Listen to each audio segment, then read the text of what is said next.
Howdy folks, Ogre here.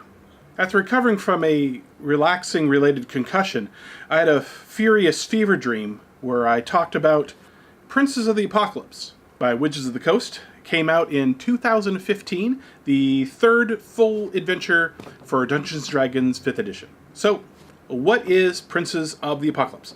So, Princes of the Apocalypse is another epic adventure. However, this one is a little more sandboxy than Hoard of the Dragon Queen. It spans a large area in the Sword Coast called the Desserin Valley, and it outlines specifically the town of Red Larch as a starting adventure location. What's it about? Well, it's about four prophets representing each of the four elemental princes, each of them with their own devastating magical weapon. They want to take over Faerun by mastering elemental energy, which they use to make devastation orbs that cause natural disasters and all sorts of violence, weather-related violence all over the place. So this game is by Sasquatch Game Studio, and I know them mostly for Primeval Thule. It's kind of a raw sword and sorcery, multiple game system setting. So where does Princes of the Apocalypse improve on Tyranny of Dragons? Well, the sandbox certainly feels less railroady. Absolutely. And it still gives pretty good hooks and adventure directions, even though it's a big sandbox. Honestly, there's pages and pages of hooks, and they're all pretty like different and unique, related to the factions. It's pretty good. Red Larch itself, the small town, is very well laid out. Lots of NPCs for you to care about or murder kill. The Desserin Valley, it lays out as more of an adventure location than an actual adventure. And there's a ton of side quests, heavy faction support. There's a lot of content in this book. So what are my criticisms of it? Because you know there are. It still feels generic to me. It still feels bland. I know they were trying to do an homage to the Temple of Elemental Evil adventure that was released decades ago, which is a pretty good adventure. I recommend you check it out. It was still designed for Adventures League in mind, and so the pacing feels rushed in a lot of the locations. It doesn't really flow evenly very well. At least my players discovered that. The villains, to me, lack teeth. They're fairly inconsequential. It's like, I'm a bad guy with a powerful weapon. Okay, great. They just seem to be placed there to be bad guys. The book mentions that the four elemental factions, so you got earth, air, fire, and water, and the cults related to that, it mentions that they don't like each other, but it doesn't lay out a way to use that at all in the book. I mean, faction rivalry is always engaging, and the book doesn't cover that at all. It mentions it, but it doesn't really give you any other insights onto that. So to my players, the campaign felt very unpersonal, and my players really struggled to engage with it. I mean, we finished it, but it was just kind of, they finished it because, well, that's what we do. They didn't feel attached to anything going on. And so it was fun, but it felt empty at the end. So what are the themes in this game? Well, it's another apocalypse cult, but this time there's four of them. And unlike Hoard of the Dragon Queen, it is a little more regionally organized. So it just takes place in the Desserin Valley. So, because this is Ogre Reads Games, what modules do I think do it differently and possibly better? Well, there are four that I thought might be worth talking about. So the first one is from Lamentation of the Flame Princess, and it's No Salvation for Witches. No Salvation for Witches takes place over 24 hours of in-game time, so there is a very tight time constraint on it. There are no cults, but just like Princes, the antagonists want to change the world with other dimensional powers. The main antagonists are witches who wish to change the world. They want to make the world a better place for all women through dances for the Greek muse and patroness of dance,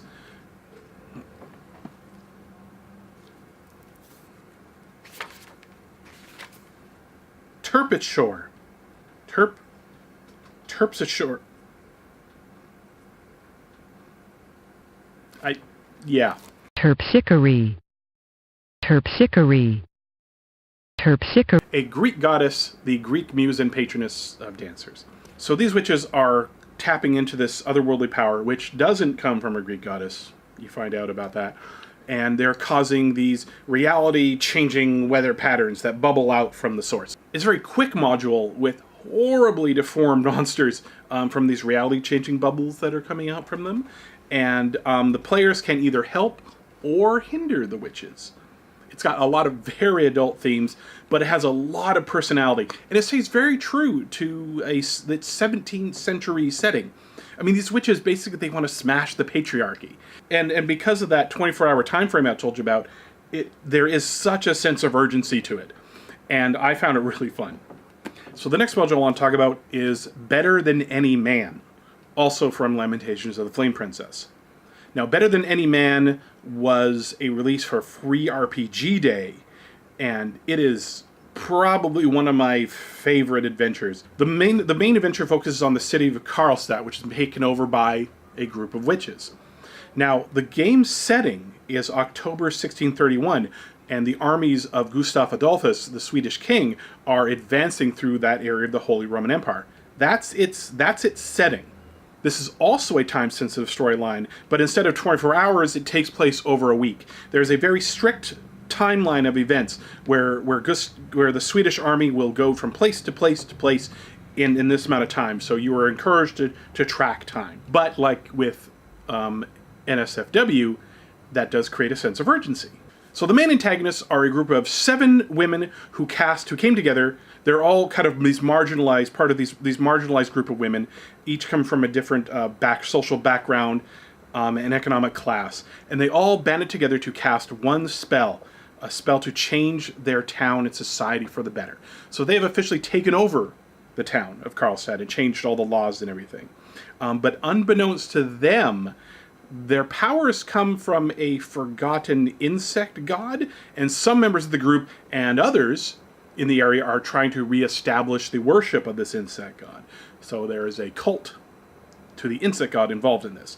The module, for being a free module, it has extraordinarily detailed maps and locations. The adventure hooks are very detailed. The NPCs are very well detailed. It really forces the players not to mess around. They have to get to the point, they have to get through this if they want to get paid. So carrying on from that, the other one I'd like to recommend is Fever Swamp by the Melisonian Arts Council. So I'm going to be showing you the Fever Swamp PDF because it's an interactive PDF and it's really awesome. Fever Swamp is a detailed hex crawl that takes place in a terrible swamp. So there's a few hooks that the players can get in. The main one is you have to rescue a rich noble, or you can just get treasure, or you can just be there just to mess around. The rich noble is kind of the main hook. It focuses on a traditional water cult, which is called the Cult of the Drowned. As you can see, the book itself is all random tables with detailed NPCs, rumors, encounters, so it's never been the same twice for me.